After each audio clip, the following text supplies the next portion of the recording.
Hi guys, welcome back to my channel. So today I wanted to show you how to make a really fabulous dessert known as a Gateau Saint Honore.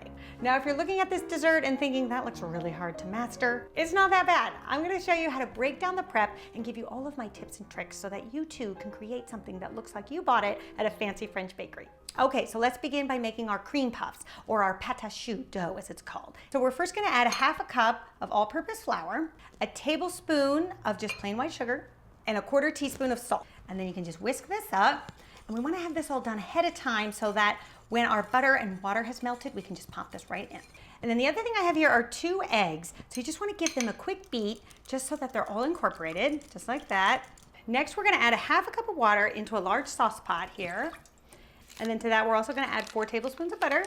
And then we are going to heat this on a medium-high flame just until the butter starts to melt and the water starts to boil. You can then add in the flour mixture. In it goes. If you've made cream puffs before and they don't rise up, or they become really soggy or eggy, or they deflate, it's usually because the flour was not cooked long enough. The best way to know when it's done is it should pull away from the side with a spatula and create almost like a little dough ball, like that. That's when you know that the flour has been properly cooked and you're ready to go to the egg stage. Just make sure that the flame is turned off because we don't want to scramble our eggs, and then go ahead and whisk it up. And at first, it'll look like it's never going to come together. It'll look kind of like a mushy mess, but it will if you just keep stirring. So it should be smooth and sticky and all incorporated, just like this. Time to get into our pastry bag. I like these 18-inch pastry bags because then you can put the whole batter in it. And then you also want to use a half-inch round pastry tip. Now comes the fun part. So we're making 6 desserts, and each dessert is going to have 3 cream puffs on it. But the cream puffs don't have to be big, and they will expand in the oven. I think the trick with the pastry bag is to have one hand up at the top, what I would call the neck of the pastry bag. This is where you're going to do your squeezing from. I think a lot of people make the mistake is they squeeze from here, and then it comes out both directions. And this hand really should just be more for the steadying, okay? And you're just going to do one little turn is all it takes. And see, when we take it up, it's going to have a little top to it, but I have a way to fix that in a minute. The biggest thing to keep in mind is to keep all of them roughly the same size so that they bake at the same rate. Then here's how we're going to fix our little peaks. You want to take a cup of cold water and a spoon and just dip the spoon in the cold water, and then go around with the back of the spoon and just press the peak down, and you can kind of round out the top too. So here's the secret to baking these. It is a bit of a science. It's a 3-step process. So what you're going to do first is go at 400 degrees Fahrenheit for just 10 minutes. Then you're going to reduce your oven to 350 degrees Fahrenheit and go for 35 minutes. At that point, turn off your oven, open the door, and let them sit in there to cool down for 20 minutes. And what that will do is regulate the heat and the degree to which they cool down so that they don't deflate on you. The other thing we want to have happen with these cream puffs is for them to kind of hollow out inside, because we're going to be filling them with the pastry cream. So if you don't follow these 3 steps, what will happen is your cream puff will get really doughy inside, and then they'll deflate on you and you won't be able to fill them anyway. So while our cream puffs are in the oven, we can get on with our pastry cream, which is super simple to do. First, we're going to add 2 cups of whole milk into a sauce pot. Then we're also going to add 1/3 cup of just plain white sugar. Now, what's going to give our pastry cream so much wonderful vanilla flavor is to use a vanilla bean pod. I have just been shocked by how expensive they have become, especially at the supermarket. So I buy all of my vanilla beans now on Amazon, and I can get 10 of them for what it cost me for 1 at the grocery store. So we're going to split our bean down the center and scrape out the paste. And I also like to put the pod in as well, just because you'll get even more flavor that way. So you just want to heat your milk to a simmer, and that will dissolve the sugar and infuse the milk with that delicious vanilla bean flavor. Then I have 4 egg yolks in a large bowl. To that, I'm going to add 1/3 cup of cornstarch and whisk it up until you get a nice paste. Then, so you don't scramble your eggs, you want to temper them with a little bit of the hot milk mixture, a little at a time. And that will bring the eggs up to temperature with the milk before putting the whole thing in. Whisk this up until everything is combined, and then we want to pour it back into a cleaned out stock pot.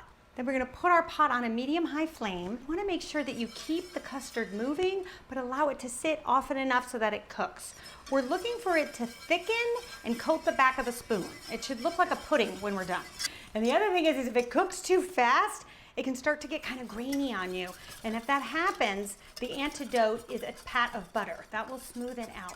So in fact, I always like to add the butter anyway because I think it gives you a nicer, smoother pastry cream. And you want to cover your pastry cream in some plastic wrap. I ran out of plastic wrap, so a Ziploc bag cut in half works as well too. And then you can pop it in your fridge.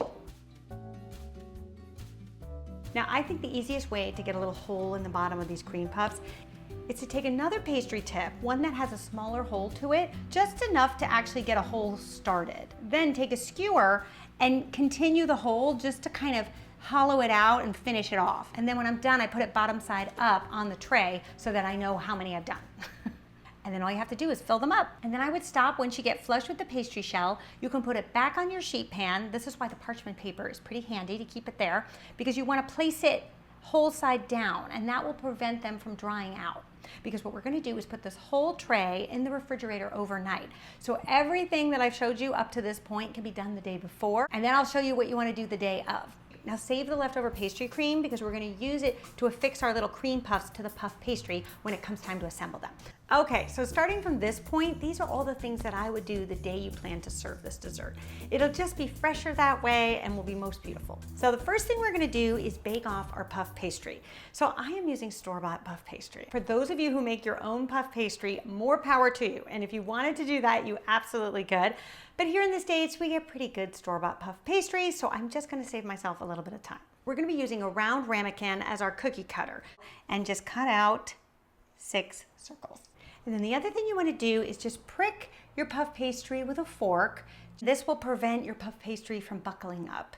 And then, because we don't want it to puff up too much, we actually want to keep them as thin discs. I'm going to cover this with another sheet of parchment paper and then place another baking sheet on the top.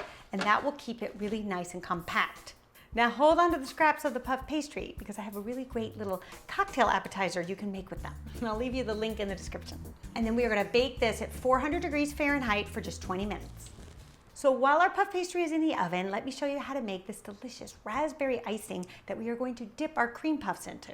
So I have 1/3 cup of fresh raspberries here that I've rinsed, and now I'm going to take my spoon and just work them through this fine mesh sieve. And basically what we're looking to do is to create about a tablespoon of fresh raspberry juice. All we have to do is add some powdered sugar to our raspberry juice. You'll start to see this beautiful icing emerge. Dip the top of the cream puff into the icing. You can hold the cream puff over the bowl just so that the excess icing has a chance to drip off. That will prevent it from actually dripping down the side of the cream puff. And then for a little finishing touch, I like to chop some raw pistachio nuts and sprinkle those on top of the cream puffs. Okay, now the moment we've all been waiting for, building our Gateau Saint Honore. We are going to glue these down so that when we serve them to mom, they don't go flying off the plate. And I can't think of a tastier glue than a little bit of our leftover pastry cream.